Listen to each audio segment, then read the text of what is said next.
Who was it that said the eyes are the doorway to the soul or whatever like that?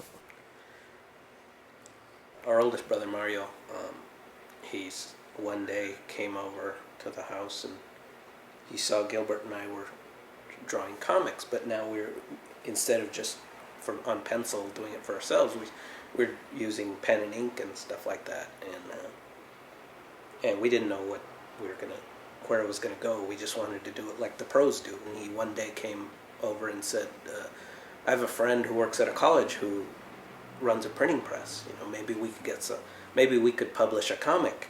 And Gilbert and I go, "Okay."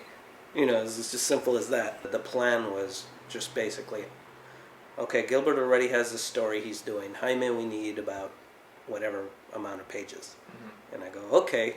And I go, okay, what do I got? Who are my characters? Or what stories do I have? I remember the first printer said that they don't print pornography. Nice. We were like, oh boy, we're on the right track at least. All right. And then we got it printed, and then we stapled it together and didn't know how to sell it. There was this comic shop, and it was inside an antique store in the back, like in almost a closet. This guy just had this little tiny cubicle. Mm-hmm. When we printed our comic, we said, would you sell some of these? And he took 10 of them. And to this day, the guy says, I don't know where they are. Okay. Because I can't find them. Heavy metal was an inspiration because it looked like they were breaking rules, I mean, a lot of it was fluff. We started seeing Santo movies on one of the channels, dubbed into English. Describe a Santo movie. A Santo movie. Santo was this really famous wrestler in Mexico who started making movies where he would fight vampires. And when we first saw that as little kids, we thought, oh my God, wrestling, superheroes, and monsters. Perfect. And so that was inspiring that, like, oh, you can do comics about anything, what you want. You don't have to draw the Manhattan skyline with Spider-Man swinging on it. You can do whatever you want. We were still thinking a lot science fiction-y stuff, fantasy stuff, in the beginning. Well, one day we realized that our real lives were more exciting than what we were reading in comics, Sure. And that's why we started adding things into the comics, Okay. The punk stuff, and pretty soon that took over. The rocket ships got in the way, and I thought, well, I'm more interested in this street life kind of thing that I'm doing, and before punk, I was into the lowrider stuff, and so punk kind of made sense. It was gritty street stuff, and I go, well, that's where I come from, so it kind of, you add music to it. Hey, great, that's even better, Pretty much right from the beginning, you had Maggie. Where did she come from?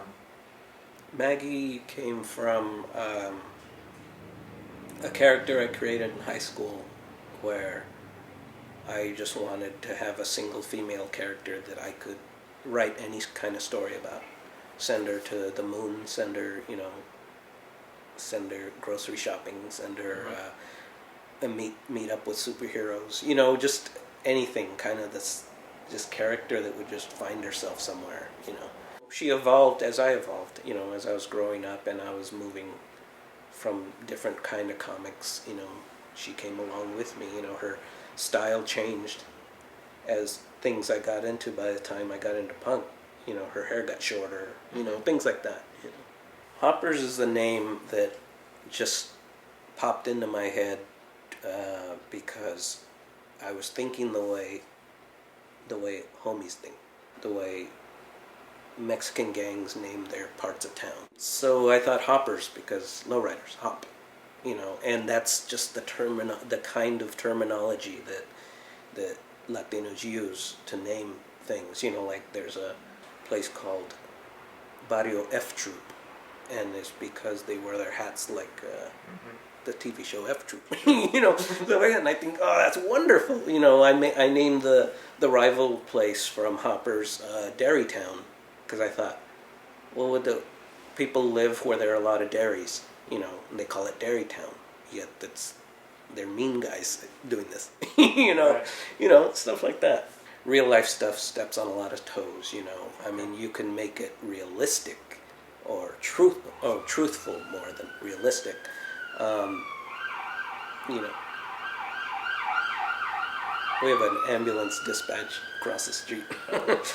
I never could deal with the autobiographical thing because I knew that no matter how truthful I tried to be with my life, other people saw it differently. Of course. You know, so that's why I've always kept away from that. I remember I used to be able to walk down through Hollywood, and someone would stop me and say, Sure. "Hey, are you?" "Why, yes, I am, young man." You know, now it seems less. It's all real flattering, you know, but I don't take it for granted. I don't think that I can walk out the door and somebody's going to know who I am. I really don't think we're as popular as we once were. In a lot of circles, our style is outdated, or mine is, you know, and but all I can hope is that it's still good.